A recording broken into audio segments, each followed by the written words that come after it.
अस्सलामुअलैकुम guys, welcome back to another vlog.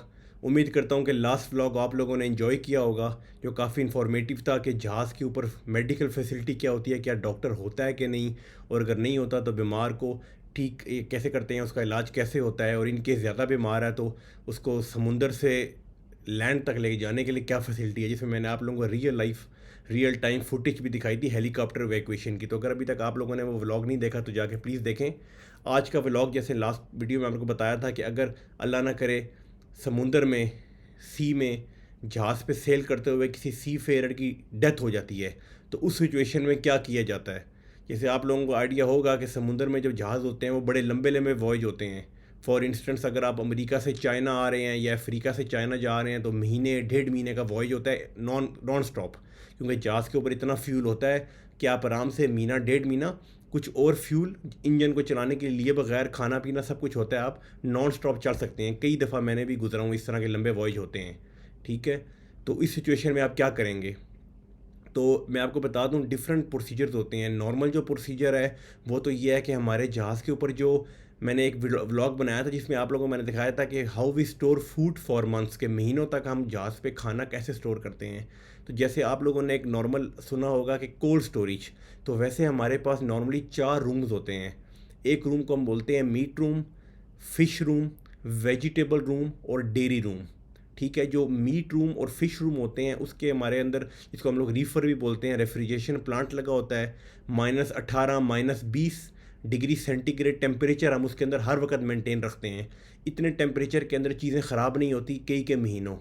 Vegetable room का positive temperature होता है 3 4 5 डिग्री। इसी तरह डेयरी का नॉर्मल टेम्परेचर होता है, वो बेसिकली जो मिल्क वगैरह होते हैं डब्बों वाले वो तो उसमें रखते हैं ऑब्वियसली फ्रिज के अंदर। जो नॉर्मल मसाले इस किस्म की चीज़ें वो डेयरी रूम में होती हैं। तो वो भी आप मेरा व्लॉग देखें, वीडियोस में जाके आपको मज़ा आएगा, इन्फॉर्मेशन में इजाफा होगा।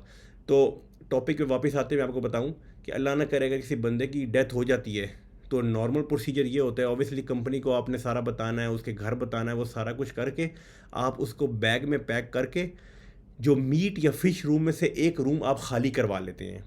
ठीक है, उसमें से सारा जो अंदर खाना पीना पड़ा होता है वो उसको सारा निकाल के दूसरे रूम में ट्रांसफ़र कर देते हैं और उस रूम के अंदर आप बॉडी रख देते हैं। तो जब 18 से 20 डिग्री टेम्परेचर के अंदर बॉडी रहेगी तो वो कई कई हफ्तों महीनों प्रिजर्व रह सकती है। जैसे आप लोगों ने सुना होगा कि बर्फ़ खाना होता है ज़मीन के ऊपर भी।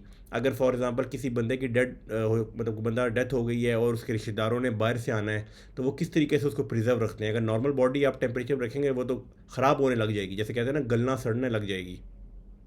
वो अलग तरीके होते हैं कि जो जिस तरह हम लोगों ने वो फ़िरौन का देखा है जी, वो उसकी बॉडी मिली थी, उसको पूरा केमिकल्स लगा के वो तो हमेशा के लिए भी प्रिजर्व रह सकता है तकरीबन। लेकिन ये नॉर्मल प्रोसीजर में यही होता है कि आप बर्फ़ खाने में रखते हैं। तो ये एक नॉर्मल प्रोसीजर है, ठीक है, जो जहाज़ों के ऊपर होता है।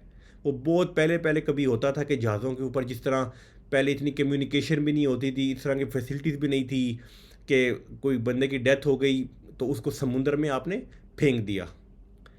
कुछ अभी भी प्रोसीजर्स हैं, जैसे यूएस नेवी हो गई या नेवी जो वर्ल्ड वाइड है जिनके एयरक्राफ्ट कैरियर्स, अगर वो स्पेशली वॉर जोन्स में हैं, अब वॉर के अंदर जहाज़ गया हुआ है, एयरक्राफ्ट कैरियर के अंदर 5-5 हज़ार बंदा होता है, तो यकीनन किसी ना किसी की डेथ हो सकती है। कोई बंदा बीमार हो गया, उस तरह की फैसिलिटी नहीं मिली सारा कुछ, और जहाज़ को आप कहीं लेके भी नहीं जा सकते, इतना बड़ा जहाज़ है पोर्ट तक, और कोई और फैसिलिटी भी नहीं आ सकती इवैक्यूएशन के लिए, ठीक है, या बॉडी को शोर पे लेके जाने के लिए। तो उस सिचुएशन में जो नॉर्मल एक प्रोसीजर है वो ये है कि वो जो बक्से में बंद करके बॉडी को सी में डाल देते हैं, उसको बोलते हैं बरियल एट सी। एक और प्रोसीजर भी होता है जो क्रीमेशन होती है, बेसिकली जिस तरह हिंदू लोग करते हैं बॉडी को जलाना। हमारे जहाज़ों के ऊपर एक चीज़ होती है, इसको बोलते हैं हम इंसिनरेटर। उसमें तकरीबन 1200 डिग्री टेम्परेचर तक आप जा सकता है, 1200 डिग्री। तो हमारे जहाज़ पे जो होते हैं ना, जो ऑयली रैग्स होते हैं, सफाई शई में यूज़ होते हैं, इस किस्म के पेपर्स वगैरह, उन चीज़ों को हम लोग जलाते हैं रेगुलर बेसिस पे। तो लेकिन हम लोगों ने को ये बॉडी जलाना और वो चीज़ें बिल्कुल वो नहीं है उसके अंदर अलाउड। तो नॉर्मल जो जहाज़ हैं, बेरी जहाज़ जो सेलिंग वाली होते हैं, कमर्शियल हैं, उस पे शोर पे ही ट्रांसफ़र करना होता है। यूएस नेवी वगैरह का मैं भी आपको वीडियो दिखाने वाला हूँ बड़ी इंटरेस्टिंग। एक बरियल एट सी की भी, जो डेड बॉडी को नीचे समुद्र में फेंक रहे हैं, उतार रहे हैं। और एक जो है वो उसकी जो चिता, जिस तरह हिंदू लोग बोलते हैं चिता, भी बेसिकली वो उसको जलाने के बाद उसको समुंदर में ही यूं करके डाल रहे हैं। लेकिन वो नॉर्मल प्रैक्टिस नहीं है, बहुत ही रेयर प्रैक्टिस है। ठीक है, तो अभी आप लोग चलें वीडियो देखें, वीडियो के बाद आके मैं आपको फर्दर एक्सप्लेन करता हूँ इसमें उन्होंने क्या किया है। An aircraft carrier is on a mission for months with about 5,000 sailors on board. It is very vulnerable, and therefore there's a high probability of someone dying on board. In a scenario where the deceased has to be taken to land while the aircraft carrier is on deployment, the body is placed in a body bag and stored in a freezer known to sailors as a reefer. This storing procedure is to preserve the body until the deceased can be transferred to a morgue. Unless the vessel is at war or engaged in a battle, the deceased can be purse-transed to a medical examiner in a couple of days. Otherwise, the body might be preserved for weeks, sometimes months. Sometimes, burial at sea may also include the scattering of the deceased ashes. In this case, the ashes are placed in a biodegradable urn and scattered into the water. It is not customary to burn the bodies of deceased US Navy sailors on an aircraft carrier. तो video देखिए आप लोगों ने किस तरह वो पहले video के अंदर जो है वो यूएस नेवी के जहाज़ पे किसी बंदे की डेथ हुई हुई है और वो किस तरीके से उसको समुंदर में बॉडी को बरियल कर रहे हैं, समुंदर में बॉडी को फेंक रहे हैं ताबूत में डाल के। दूसरी वीडियो जो है वो मोर रिलेटेड है नॉर्मल पूरी दुनिया की शिपिंग से, जहाँ पर आप देख रहे हैं कि वो बॉडी को इस तरीके से करके एक ख़ास चैम्बर के अंदर डाल रहे हैं।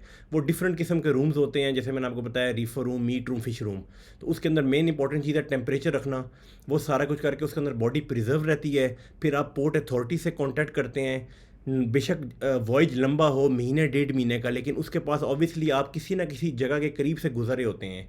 तो फिर उसमें जो भी करीब तरीन जगह होगी वहाँ तो अगर जहाज़ को डाइवर्ट कर सके पोर्ट में तो पोर्ट तक डाइवर्ट करेंगे और बोट आके बॉडी को उतार के वहाँ ले जाएंगे। अगर वो ना हुआ तो हेलीकॉप्टर से इवैक्यूएशन हो सकती है। और जिस बंदे की जहाज़ के ऊपर डेथ हुई है उसके जितने भी रिमेन्स हैं, उसकी सारी की सारी जो चीज़ें हैं, बेसिकली उसके लगेज, ये वो डॉक्यूमेंट्स वगैरह, वो सारा कुछ जो है वो एजेंट को डिलीवर कर दिया जाता है। और उसका काम है फिर बॉडी को अपने जिस कंट्री से भी वो सी फेरर और वो जो सेलर है और उसके डॉक्यूमेंट्स, उसकी सारी चीज़ों के साथ उसको सेफली एंड साउंडली पहुँचाना। तो उम्मीद करता हूँ कि आप लोगों की जो है वो नॉलेज में इजाफा हुआ होगा। एक चीज़ मैं आप लोगों को बताऊँ कि मैंने कुछ केसेस सुने अपने सीनियर्स वगैरह से कि अल्लाह ना करे किसी बंदे की जहाज़ के ऊपर डेथ हो गई और उन्होंने वो उसको मीट रूम या फ़िश रूम जो भी डेजिग्नेट किया उसमें रख दिया। तो सुना कि जहाज़ पे वो जो कहता है ना, बिलावल भुट्टो ने कहा था कि लोगों की काम पे टांगती हैं, तो वो जहाज़ पे वाकई जो है ना वो काम पे टांगने वाला सीन हो जाता है। क्योंकि आपको पता है जहाज़ है, ओपन सी है, ठीक है, वो वैसी रात के टाइम इस तरह, और आपको पता है कि एक डेड बॉडी वहाँ पर पड़ी है और एक आपका कोलीग था जो आपके साथ नॉर्मल फिर रहा था। तो ये बड़ा एक हॉन्टिंग किस्म की और अजीब सी सिचुएशन है। अल्लाह ताला सब खैरियत रखे और किसी की ऐसी डेड वगैरह समुंदर में ना हो। चलें गाइस, मुलाकात होती है इंशाल्लाह अगले व्लॉग में। वीडियो को लाइक, शेयर और चैनल को सब्सक्राइब करना ना भूलिएगा। अल्लाह हाफिज़।